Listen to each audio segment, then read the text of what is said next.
been flying remote control airplanes for about 20 years, and about 10 years ago I got into scratch building remote control airplanes. And when you scratch build remote control airplanes, you can build a lot of planes in a very short period of time. Most of the plans that I used was from the scratch building forum at RC Groups. I started accumulating quite a few planes, and it came very close to 250 planes all over the house, even though a lot of them are small, but when you have that many of them, they're all over the place. 3 years ago, I got an idea as my radio started to fill up to almost 250 planes that it'd be kind of cool to fly 250 planes in one day, or aircraft in one day. So that happened about 4 years ago, and I started working with Dan Greathouse of Laser Toys and Easy Build RC on the idea, and he was all for it, and decided to be my sponsor to help me out. And we were going to do it originally at his place in Deerfield, but he moved out of there, so I really didn't have a place to do it, and decided to do it at our field in Ravenna on Peck Road. And over the winter time, we asked the owner of the place if we could do this event, and he was all for it. Well, when you have a lot of airplanes, the first thing I did was put numbers on all the planes, and those numbers corresponded with the numbers in my radio. And I thought, well, we'll start with that. And I developed a spreadsheet which listed the number of the plane, the name of the plane, the battery, and it was a battery size, the type, the number of cells, and a connector, and as well as a column for somebody to witness that I flew the plane for a certain amount of time. And originally we were going to do 1 minute, but after thinking about it, 1 minute times 250 aircraft is 4 hours and 10 minutes. So with that in mind, I said, well, I might as well just cut that down to 30 seconds. And even though it was 30 seconds of flying time, I was figuring probably 1 to 2 to even 3 minutes of total cycle time from one plane to the next. And if it was 3 minutes, that was 12 and a half hours. So I was trying to keep it short. I wanted to keep it simple too, and just use electric planes rather than nitro planes.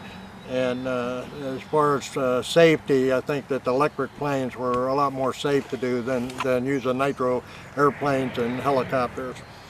So the Thunderbirds, we had a few meetings, and we got a lot of volunteers together. And Dan Greathouse and I made further plans of how we were going to get all these planes out there, how we were going to organize them and that. So a friend of mine, Mark Sangston, who owns a tent rental company, he donated a 20 by 30 tent. We thought, well, that's going to be plenty big enough. And we lined the inside of the tent up with 3 rows of tables. Had to sort all these planes, and what we did was we sorted them in piles of 20. 1 through 20, 21 through 40, and so on. It's made it a lot easier. But then we had a problem, well, how do we, once we get the volunteer gets the plane, you know, we need a little bit of an assembly line to kind of stage the plane, and then put the correct battery in the plane, and then pass the plane on to me. So we added another 15 by 20 foot tent, and that included a set of tables and a battery charging station. And what I had planned was to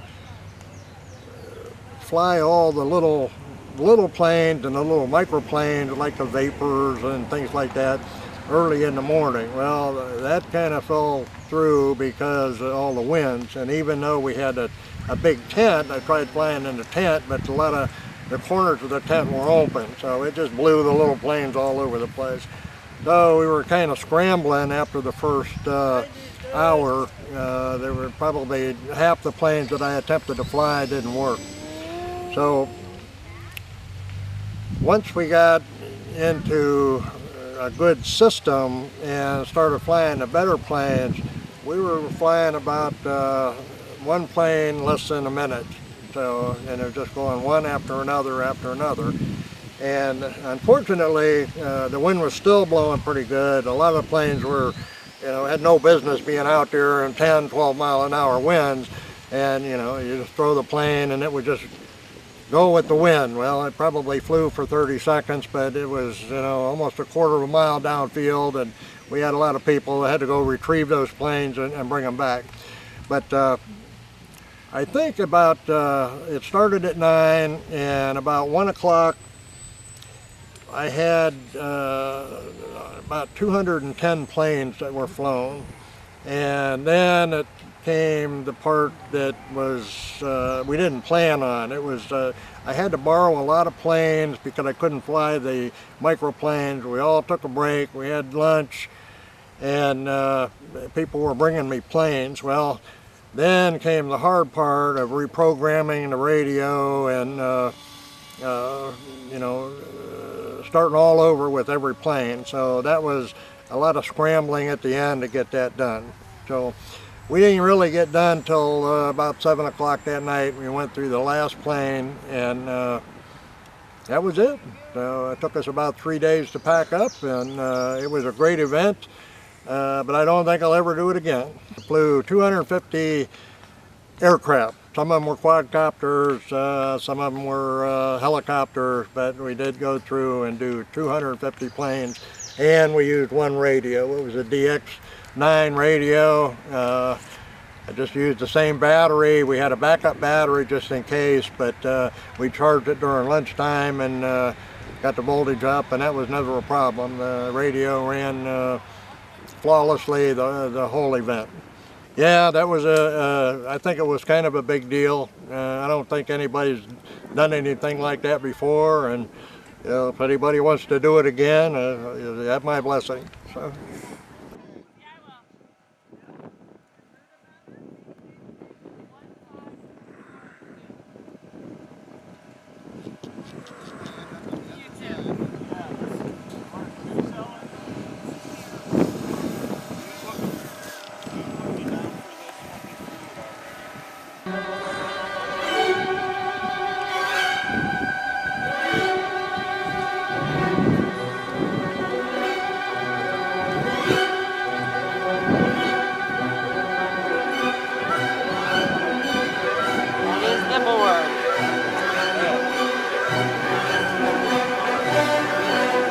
Look at all those check marks.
one that we...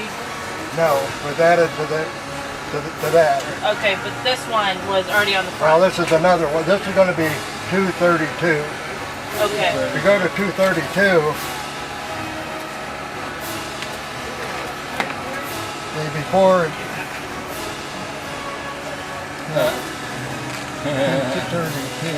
That wasn't the right one. It No, was, that ain't no, 232. should be 230, should be hold on. 235 or 236.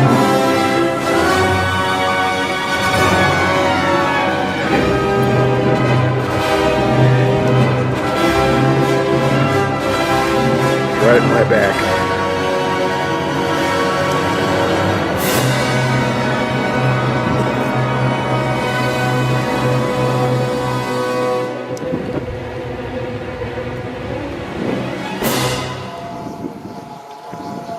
Come on, you can do it, you can do it, you can do it.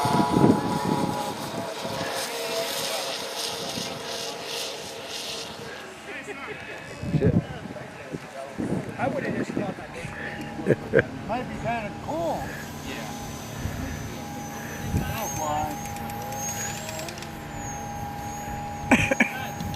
Yep, it flies.